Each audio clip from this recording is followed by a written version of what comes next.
So the question I have for you is, what are some of the biggest challenges we have with bringing young people into the movement? And what are some opportunities for the younger generation to get involved with right now? Thank you, Brother Omawali, for putting this together. Thank you for bringing Tupac Shakur, the great Tupac Shakur, on the introduction.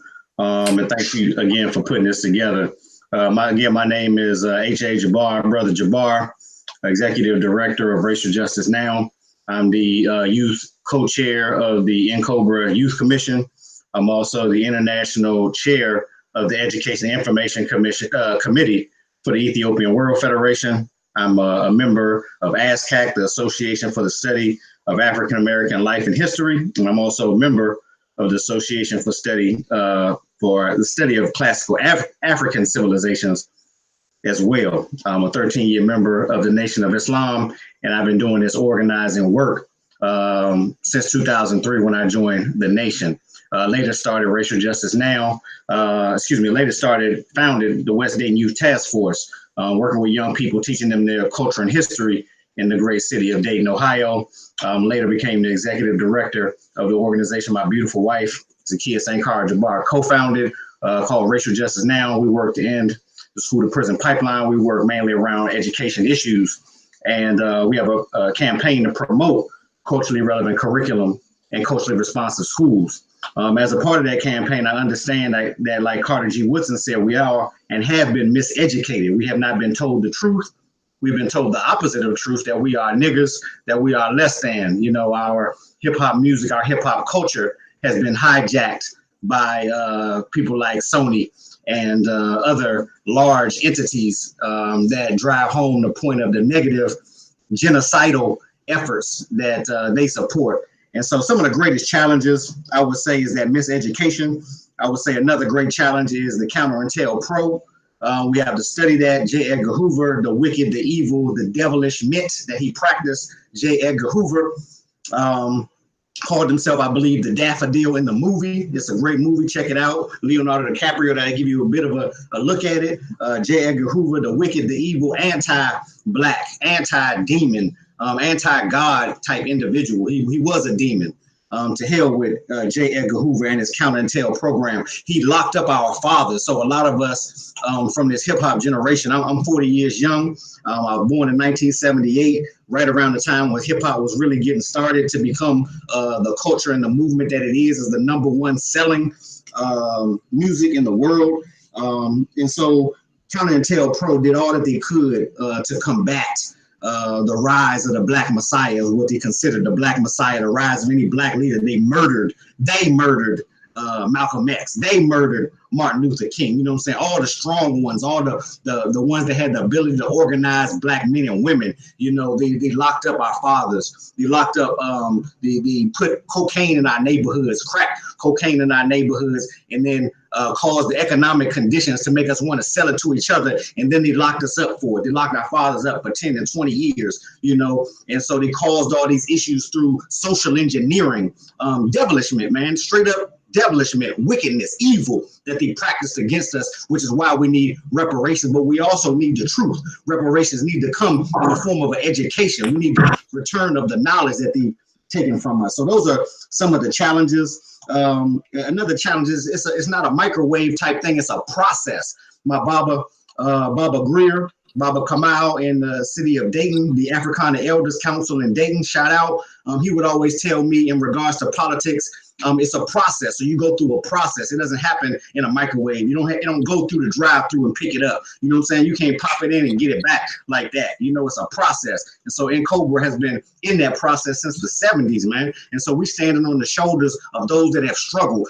Ain't no foundations financing this. This came out their pocket. This came out of sweat, blood, and tears. They work full-time jobs. They did what they could in the evenings and the weekends while they tried to raise families, man. They putting in work and struggle. So we should respect respect the work that they did and stand on their shoulders and continue the work that they're doing. I say scoreboard, HB40, scoreboard. Look at the scoreboard. What's the score? What is the work that they've done with HB40? He gave you the history. You heard from the general. Don't listen to the private soldiers. Listen to the generals that give you the history and the knowledge, the wisdom. And he got movement for you. He got orders for you. He got tangible goods that you can take and run with. So we should be running to HB40 in all of our local cities. The NCOBRA conference, he said all avenues or all of us should end up in Detroit at the NCOBRA conference in June.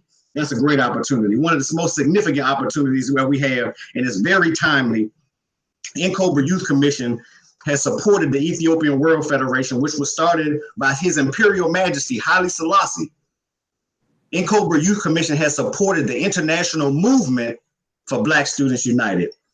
We can find this. I put you in a Twitter link there, Omawali, to give you some better understanding of the international movement for Black Students United. But we're going to be going to the Gathering of Nations, the largest powwow in this North America, that which they call Turtle Island. We're going to be going there to the Gathering of Nations, which is hosted by a Black family that brings all the indigenous tribes from North America, from Canada, from South America, from Central America together. And we're going to work with them in cultural exchange and in dialogue and building alliances like a Pan-African would do, and knowing that we outnumber our opponents, our oppressors, those that are our enemies. We outnumber them 11-1 on the planet. They like to say, those are the minority shield. We're not the minority. We're the vast majority on our home, which is the planet. Our home is not North America or the city that we live in. Our home is not our state. Our home is not our county. Our home as the original people of this planet. Our home is the planet. The whole thing belongs to the original Black man. So yes, we are in camaraderie with the Native Americans. Yes, we are in camaraderie with Jamaica that gave us Marcus Garvey. Yes, we are in camaraderie with Trinidad that gave us Kwame Ture. Yes, we're in camaraderie with Ghana that gave us Kwame Ture, who was in our country studying amongst our people in the Harlem Renaissance, putting in work. Yes, we give love and respect to all of our African nations. Yes, we love and respect Ethiopia that shares with us our original heritage through the Ethiopian World Federation, which is a 501c4 and has consulative rights at the United Nations. So we put in work, man. The Youth Commission has a significant ability now to help you out. Queen Mother Shariki got off the line, but she has the history on the Babas or the fathers or the grown men, the warriors, the nation builders that were building the Youth Commission and that were putting work on college campuses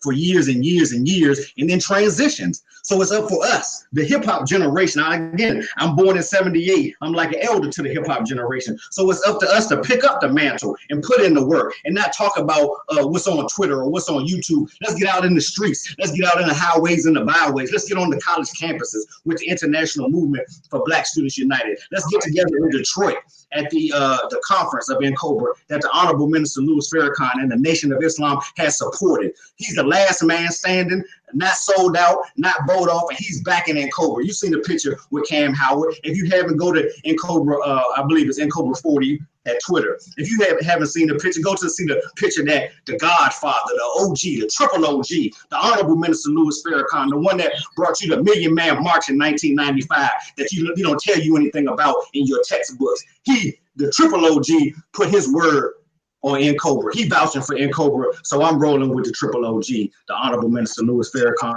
and NCOBRA that he vouched for. Salute to the General Conrad Worrell. Salute to our brother and family, all in NCOBRA. Don't cut your mic off yet. I want to ask you one quick question. So we got a lot of young people who are going to see this, who came into the movement for reparations just via online advocacy, via hashtag ADOS.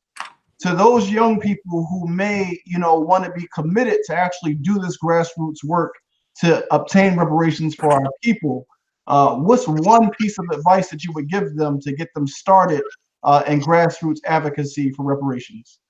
To support the international movement for Black Students United, which is supported by Racial Justice Now, as parent organizers, which is supported by the NCOBRA Youth Commission. It's up on EWFheadquarters.org. That's EWF Headquarters ORG, the Ethiopian World Federation, was started by His Imperial Majesty, the last Black Emperor, Haile Selassie, Rastafari, the great Lion of Judah. It was started by him, and he left us a gift. So let's unwrap our gifts. Let's back NCOBRA. Let's back HB 40. Let's back racial justice now. Let's back the culturally relevant curriculum toolkit and learn our culture and history. So we're at rjnohio.org. You can see it's NCOBRAonline.org. That's EWFheadquarters.org. This is the winning team.